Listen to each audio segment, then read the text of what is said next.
Hi, എല്ലാവർക്കും Mallu serial റിവ്യൂയിലേക്ക് സ്വാഗതം. അപ്പോൾ നമുക്കിന്നും മംഗല്യം തന്തുനാനേന എന്ന സീരിയലിൻ്റെ അടുത്തൊരു ഭാഗം നോക്കാം കേട്ടോ. അതായത് നിധിയുടെ വിചാരണ ഇന്ന് ആരംഭിക്കുകയാണ് കേട്ടോ. നിധിയുടെ കേസ് അപ്പോൾ കോടതിയിൽ ഹാജരാക്കിയിട്ടുണ്ട്. വക്കീലാണെങ്കിൽ വന്നിട്ടുമില്ല. ഗൗതം ഇങ്ങനെ കാത്തിരിക്കുകയാണ്. സിക്കേസിൻ്റെ കൂടി ഗൗതമിനെ അറിയില്ലല്ലോ, കാത്തിരിക്കുകയാണ് കേട്ടോ. അപ്പോൾ ജഡ്ജി വന്നു, ആദ്യത്തെ കേസ് വിളിച്ചു. ആദ്യത്തെ കേസ് തന്നെ നമ്മുടെ നിധിയുടെയാണ്. അപ്പോൾ പേര് വിളിച്ചു, നിധിനെ കൂട്ടിൽ കയറ്റി നിർത്തിയിട്ടുണ്ട് കേട്ടോ. അത് കഴിഞ്ഞിട്ട് അപ്പോൾ വക്കീൽ വാദിക്കാൻ തുടങ്ങി. ശിവാൻ്റെ വക്കീൽ വാദിക്കാൻ തുടങ്ങി. എന്നിട്ട് പറയുന്നുണ്ട്, ഈ നിൽക്കണ പ്രതി വളരെ സ്ത്രീവർഗത്തിന് തന്നെ അപമാനകരമായൊരു കുറ്റമാണ് ചെയ്തിരിക്കുന്നത്. സ്വന്തം അനിയൻ്റെ ഭാര്യയുടെ കുഞ്ഞിനെ ഇല്ലാണ്ടാക്കാൻ ശ്രമിച്ചു എന്ന് പറയുന്നുണ്ട് കേട്ടോ. അങ്ങനെ മയക്കുമരുന്ന് കൊടുത്തിട്ട് ശ്രമിച്ചു എന്ന് പറഞ്ഞിട്ട് വാദിച്ചു തുടങ്ങിയപ്പോൾ നിധി അത് എതിർക്കുന്നുണ്ട്. ഇല്ല ഇത് നുണയാണ്, ഇത് കള്ളക്കേസാണെന്ന് പറഞ്ഞിട്ട് കേട്ടോ. അപ്പം നിധി ബഹളം വെച്ചപ്പോൾ ജഡ്ജി ചീത്ത പറയുന്നുണ്ട്. അത് അങ്ങനെ എല്ലാ സമയത്തും കയറി ഉത്തരം പറയാൻ പാടില്ല, ചോദിക്കുമ്പോൾ മാത്രമേ പറയാവൂ എന്ന് പറഞ്ഞിട്ട് കേട്ടോ. പിന്നെ നിധി മിണ്ടാതിരിക്കും. അത് കഴിഞ്ഞിട്ട് അയാളുടെ വാദം കഴിഞ്ഞപ്പോൾ നിധിയുടെ വക്കീലിനെ അന്വേഷിക്കുന്നുണ്ട്. ഇവിടെ പ്രതിഭാഗം വക്കീൽ അന്വേഷിക്കുമ്പോൾ നിധി എവിടെ വക്കീലേക്ക് നിധി കിടന്നിട്ട് തപ്പാണ് കേട്ടോ. ഗൗതമിനെ നോക്കുമ്പോൾ ഗൗതം ഇല്ല എന്നിങ്ങനെ തലയാട്ടി. അപ്പോൾ അത് പിന്നെ ഇത് എന്ന് പറഞ്ഞിട്ട് ഇങ്ങനെ നിൽക്കുമ്പോൾ മറ്റേ വക്കീൽ എനിക്ക് നിന്നിട്ട് പറയും, ഈ കേസ് അപമാനകരമാണെന്ന് അദ്ദേഹത്തിന് തന്നെ മനസ്സിലായി. ഇത് ചെയ്തത് പ്രതി ഇത് ഭയങ്കര കുറ്റമാണെന്ന്. അതുകൊണ്ട് എനിക്ക് തോന്നുന്നു അദ്ദേഹം പിൻവാങ്ങിയെന്ന് തോന്നുന്നുണ്ട്. അതാണ് അദ്ദേഹം വരാത്തതെന്ന് തോന്നണേന്ന് പറയട്ടെ. അപ്പോൾ ഗൗതം എനിക്ക് നിന്നിട്ട് പറയും, അല്ല സാർ, എക്സ്ക്യൂസ് മീ മാഡം, വരും എന്ന് പറഞ്ഞിട്ട് കേട്ടോ. അദ്ദേഹം വരാമെന്ന് പറഞ്ഞിട്ടുണ്ട്. കുറച്ച് നേരം കൂടി വെയിറ്റ് ചെയ്ത് കഴിഞ്ഞാൽ വരുന്നു പറയും. അപ്പോൾ നിങ്ങൾ ആരാന്ന് ചോദിക്കും കേട്ടോ. അപ്പോൾ പറയും, ഞാൻ നിധിയുടെ ഹസ്ബൻഡാണെന്ന് പറയും. അപ്പോൾ പറയും, അങ്ങനെ ഒരാൾക്ക് വേണ്ടിയിട്ടൊന്നും കോടതി വെയിറ്റ് ചെയ്യാൻ പറ്റില്ല. ഹിയറിങ് വെച്ചിട്ട് പിന്നെ വക്കീൽ വരാതിരുന്നാൽ എങ്ങനെയാ എന്ന് ചോദിക്കും കേട്ടോ. അപ്പോൾ ഗൗതം പിന്നെ മിണ്ടാതെ അവിടെ ഇരിക്കും. അത് കഴിഞ്ഞിട്ട് അതിൻ്റെ ഗൗതമിനോട് അവിടെ ഇരിക്കാൻ പറയും കേട്ടോ. എന്നിട്ട് ജഡ്ജി ചോദിക്കും, നിധിയാണ് കുറ്റവാളി എന്നുള്ളതിന് എന്തെങ്കിലും തെളിവുണ്ടോ എന്ന് ചോദിക്കും വക്കീലിൻ്റെ അടുത്ത്. അപ്പോൾ വക്കീൽ പറയുന്നുണ്ട്, അവിടെ ഇളനീര് കടക്കാരൻ്റെ അടുത്ത് സംസാരിക്കുന്നതും അയാൾക്ക് പൈസ കൊടുക്കുന്നതും ഇനി ഇത് കണ്ട ഒരു സാക്ഷി മൊഴി നൽകേണ്ടതൊക്കെ ഉണ്ടെന്ന് പറഞ്ഞിട്ട് വീഡിയോ കാണിച്ചു കൊടുക്കും കേട്ടോ, കൊണ്ടു കൊടുക്കും. അപ്പോൾ ജഡ്ജി അതിങ്ങനെ കണ്ടിട്ട് നിധീനെ ഇങ്ങനെ നോക്കും കേട്ടോ. എന്തൊരു ദുഷ്ടഭാവത്തിൽ ഇങ്ങനെ നോക്കണ പോലെ നോക്കുന്നുണ്ട്. അത് കണ്ടു കഴിഞ്ഞിട്ട് ജഡ്ജി ചോദിക്കും നിധിയുടെ അടുത്ത്, ഇതിനെക്കുറിച്ച് എന്താ നിധിക്ക് പറയാനുള്ളതെന്ന് ചോദിക്കും കേട്ടോ. അപ്പോൾ ഇതൊക്കെ നുണയാണ്, ഇതൊക്കെ കള്ളസാക്ഷിയാണ്, മറ്റേ ശിവാനി കാശ് കൊടുത്തിട്ട് പറയിപ്പിച്ചിട്ടുള്ളതാണെന്ന് പറയട്ടെ. അപ്പോൾ ജഡ്ജി ചോദിക്കും, ഇതെങ്ങനെ ഞാൻ വിശ്വസിക്കും? അതിനിടയ്ക്ക് ശിവാനിയുടെ വക്കീൽ എന്നിട്ട് പറയുന്നുണ്ട്, ഇതിനും പുറമെ ഒരു കാര്യമുള്ളത് എന്തെന്ന് വെച്ചാൽ നിധിയുടെ ഭർത്താവ് ശിവാനിക്കെതിരെ വേറൊരു കള്ളക്കേസും കൂടി ചമച്ചു വെച്ചിട്ടുണ്ട്. ഇപ്പോൾ ഇവിടെ നിധിക്കെതിരെ, തൻ്റെ ഭാര്യയ്ക്കെതിരെ നല്ല തെളിവുകളാണുള്ളത്. അപ്പോൾ എന്തായാലും ഭാര്യയ്ക്ക് ശിക്ഷ കിട്ടുമെന്ന് പേടിച്ചിട്ട് കേസ് വഴി തിരിച്ച് വിടാനായിട്ട് ഇപ്പോൾ ശിവാനി ഗർഭിണിയല്ല, അത് തെളിയിക്കണമെന്നും പറഞ്ഞിട്ട് ഒരു കള്ളക്കേസും കൂടി കൊടുത്തിട്ടുണ്ട് എന്ന് പറയൂ കേട്ടോ. അപ്പോഴേക്കും ഗൗതം എന്നിട്ട് പറയാം, അത് കള്ളക്കേസല്ല മാഡം, അതാണ് സത്യം. ദയവ് ചെയ്തിട്ട് ശിവാനിനെ ടെസ്റ്റ് ചെയ്യാനായിട്ടുള്ള ഓർഡർ തരണമെന്ന് പറയൂ കേട്ടോ. അപ്പോൾ നമ്മുടെ പ്രണവ് എന്നിട്ട് പറയും, എൻ്റെ ഭാര്യ ടെസ്റ്റ് ചെയ്യാൻ പറയും, നിങ്ങളാരാ എന്ന് ചോദിച്ചിട്ട് ബഹളായി കേട്ടോ. അപ്പോൾ ഞാൻ നിന്നോടല്ല സംസാരിച്ചത്, നീ മിണ്ടണ്ടെന്ന് പറയും ഗൗതം. ഞാൻ മിണ്ടണ്ടെന്ന് വെച്ചെന്ന് പറഞ്ഞിട്ട് പിന്നെ അവിടുന്ന് ഇങ്ങോട്ട് വന്നിട്ട് ഗൗതമിനെ അടിക്കാനായിട്ട് വരുന്ന പോലെ അങ്ങനെ വന്നിട്ട് രണ്ടാളും കൂടി ഭയങ്കര ഇതാവും. അപ്പോൾ ജഡ്ജ് അങ്ങനെ വേശ്രമുള്ള അടിച്ച് ശബ്ദം ഉണ്ടാക്കിയിട്ട് പറയും, ഇത് ചന്തയാണോ അതോ കോടതിയാണോ ചോദിക്കും. നിങ്ങളുടെ ബഹളൊന്നും ഇവിടെ നടക്കില്ല, രണ്ടുപേരെ അല്ലെങ്കിൽ മര്യാദയ്ക്ക് ഇരുന്ന് രണ്ടുപേരും ഞാൻ പിടിച്ച് പുറത്താക്കും. അപ്പോഴേക്കും ശിവാനിയുടെ വക്കീൽ എന്നിട്ട് പറയും, എൻ്റെ കക്ഷി പ്രഗ്നൻ്റ് ആണെന്നുള്ളത് 3 ഡോക്ടർ, എനിക്കറിയാവുന്ന 3 ഡോക്ടർമാരാണ് സാക്ഷ്യപ്പെടുത്തി തന്നിട്ടുള്ളത്. അതിനുള്ള തെളിവ് ഇതാണെന്നും പറഞ്ഞിട്ട് നമ്മുടെ ജഡ്ജിക്ക് അത് കൈമാറുകയാണ് കേട്ടോ. അപ്പോൾ ജഡ്ജി അതൊക്കെ വാങ്ങി നോക്കുന്നുണ്ട്. നോക്കിയിട്ട് പറയണത്, എന്താ ഇത് ശരിയാണല്ലോ. എന്നിട്ട് നിധിയുടെ അടുത്ത് ചോദിക്കുന്നുണ്ട്, പിന്നെ എന്തിനാണ് നിങ്ങളുടെ ഭർത്താവ് ഇങ്ങനെ കേസ് കൊടുത്തിട്ടുള്ളത് ചോദിക്കട്ടെ. അപ്പോൾ നിധി പറയും, അതൊക്കെ നുണയാണ് മാഡം, അതൊക്കെ അവൾ ശിവാനി എല്ലാവരെയും വിരട്ടിയിട്ട് മേടിച്ചിട്ടുള്ളതാണ്. അപ്പോൾ ഇത് കേട്ടപ്പോഴേക്കും ശിവാനി വേഗം അവിടെ നിന്ന് ചാടി എന്നിട്ട് പറയേണ്ടില്ല, ഞാൻ ആരും വരട്ടിനും പൈസ കൊടുത്തിട്ടൊന്നും മേടിച്ചതല്ല എന്ന് പറയണ്ട, എന്നെ ടെസ്റ്റ് ചെയ്യേണ്ട ആവശ്യമില്ല എന്ന് പറയുന്നുണ്ട്. അപ്പോഴേക്കും ജഡ്ജ് നമ്മുടെ ശിവാനിയെ ദേഷ്യപ്പെട്ടു കേട്ടോ. പറഞ്ഞതല്ലേ ഇടയ്ക്ക് കയറി സംസാരിക്കരുതെന്ന്, അവിടെ ഇരിക്കുക പറയും. അപ്പോൾ അവിടെ ഇരിക്കും കേട്ടോ. എന്നിട്ട് ജഡ്ജി നിധിയുടെ അടുത്ത് ചോദിക്കുന്നുണ്ട്, നിധി ഇത് ശിവാനി ഇങ്ങനെ ചെയ്തതാന്നുള്ളതിന്, അത് കാശ് കൊടുത്തിട്ടും വിരട്ടിയിട്ടും ഈ റിപ്പോർട്ട് മേടിച്ച് നല്ല തെളിവുണ്ടോ കയ്യിൽ ചോദിക്കും കേട്ടോ. അപ്പം നിധി അത് എന്ന് പറഞ്ഞിങ്ങനെ നിൽക്കുകയാണ്. അപ്പോൾ എന്നിട്ട് ഗൗതമിനോട് ചോദിക്കും, ഗൗതമിന് തെളിവുണ്ടോ, പിന്നെ എന്ത് തെളിവിൻ്റെ അടിസ്ഥാനത്തിലാണ് നിങ്ങൾ ഇങ്ങനെ കേസ് കൊടുത്തിരിക്കുന്നത്?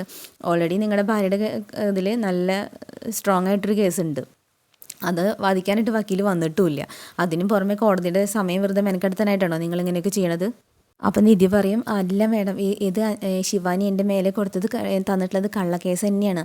സത്യത്തിൽ അവൾ ഗർഭിണിയല്ല. എനിക്ക് എൻ്റെ നിരപരാധിത്വം തെളിയിക്കാനായിട്ട് എനിക്ക് ആകെയുള്ളത് ഈ ഒരൊറ്റ വഴി മാത്രം. അപ്പം ദയവ് ചെയ്തിട്ട് മേഡം അതിനൊരു ഉത്തരവിടണം, ഇത് ഒന്ന് പരിശോധിക്കാനായിട്ട്.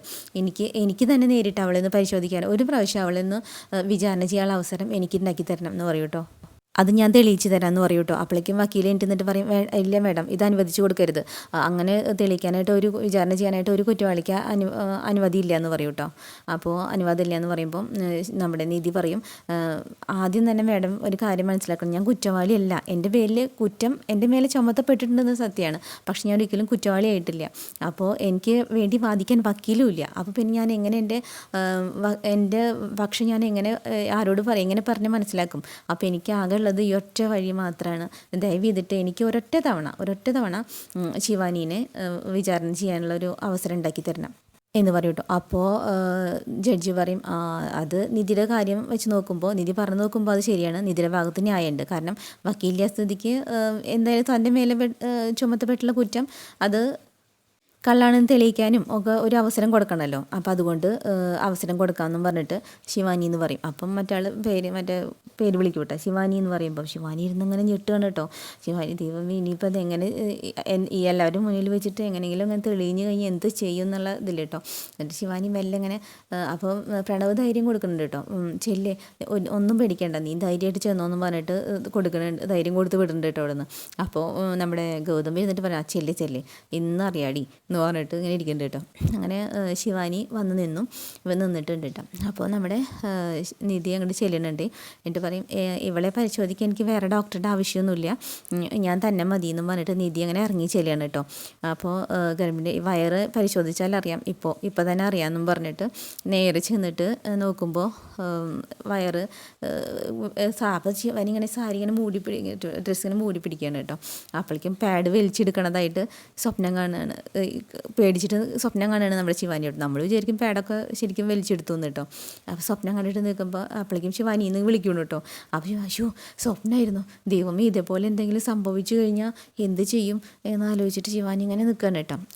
അപ്പോൾ നിധി ഇങ്ങനെ ചോദിക്കുന്നുണ്ട്, നിധി അതിന് മുമ്പ് ഇങ്ങനെ പറയണതായിട്ട് ശിവാനിക്ക് തോന്നുന്നുണ്ട്, ഞങ്ങൾ ഒരുമിച്ച് വളർന്നവരാണ്, ഇവൾ എന്തൊക്കെ ചെയ്യുമെന്ന് എനിക്ക് നന്നായിട്ട് അറിയാം, ഇപ്പോൾ കള്ളത്തരത്തിൽ ഗർഭിണി എന്ന് പറയണ വരയ്ക്ക് എത്തി കാര്യങ്ങൾ എന്നൊക്കെ പറഞ്ഞിട്ടാണ് കേട്ടോ ശിവാനി നിധി വന്നിട്ട് പാഡ് ഇങ്ങനെ വലിച്ചു വരുന്നതായിട്ട് സ്വപ്നം കണ്ടത് നമ്മുടെ ശിവാനി.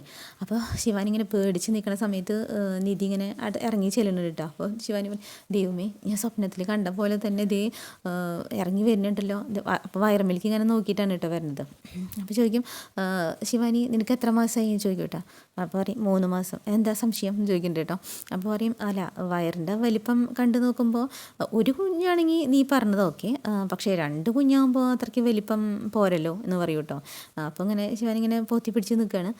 അത് കഴിഞ്ഞിട്ട് അടുത്തേക്ക് ഇങ്ങനെ ചെല്ലുന്നുണ്ട് കേട്ടോ. ചെന്നിട്ട് ഇതിങ്ങനെ അടുത്തെത്തുമ്പോഴേക്കും എന്തായാലും ഈ അടുത്ത സ്റ്റെപ്പ് എന്തായിരിക്കും എന്ന് നമ്മുടെ ശിവാനിക്ക് മനസ്സിലായി. അപ്പോൾ ഇങ്ങനെ പേടിയായിട്ട് പോയി.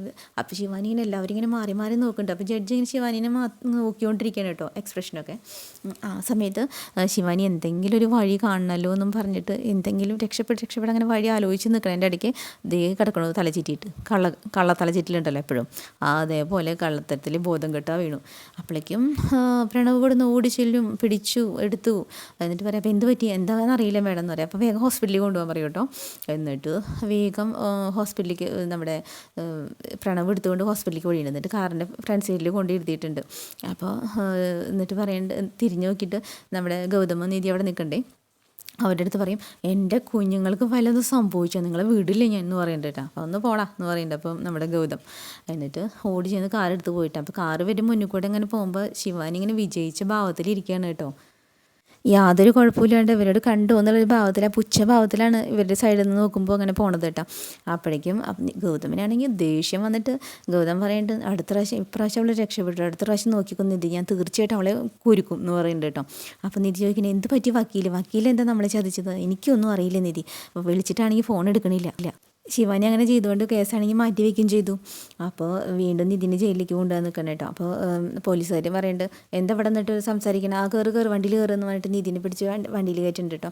അപ്പോൾ ഒരു മിനിറ്റ് ഞങ്ങൾ സംസാരിക്കണേ എന്ന് പറഞ്ഞാൽ സമ്മതിക്കണില്ല കേട്ടോ. നിതിനെ പിടിച്ചിട്ട് അപ്പോൾ നിധിയുടെ പിന്നാലെ നടന്നിട്ട് ഗൗതം അങ്ങനെ ആശ്വസിപ്പിക്കേണ്ട, നിധി ഒന്നുകൊണ്ട് വിഷമിക്കേണ്ട, എന്ത് ചെയ്തിട്ട് കഴിഞ്ഞാൽ ഞാൻ നിന്നെ ഇറക്കും എന്നൊക്കെ പറഞ്ഞിട്ട് നിധി ഇങ്ങനെ തിരിഞ്ഞു നോക്കിയിട്ട് പോകുന്നുണ്ട് കേട്ടോ.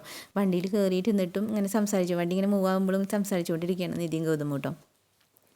അങ്ങനെ എപ്പോഴത്തെയും പോലെ കള്ളത്തരം കാണിച്ചിട്ട് ഇപ്രാവശ്യം നമ്മുടെ ശിവാനി രക്ഷപ്പെട്ടിട്ടുണ്ട്. എത്ര നാൾ നീണ്ടു പോകുന്നറിയില്ല. അപ്പോൾ അടുത്തൊരു എപ്പിസോഡായിട്ട് വീണ്ടും വരാം കേട്ടോ. Okay, bye. അപ്പോൾ നമ്മുടെ ചാനൽ ഇഷ്ടപ്പെടുകയാണെങ്കിൽ ലൈക്ക് ചെയ്യാനും സബ് ചെയ്യാനും മറക്കരുത് കേട്ടോ.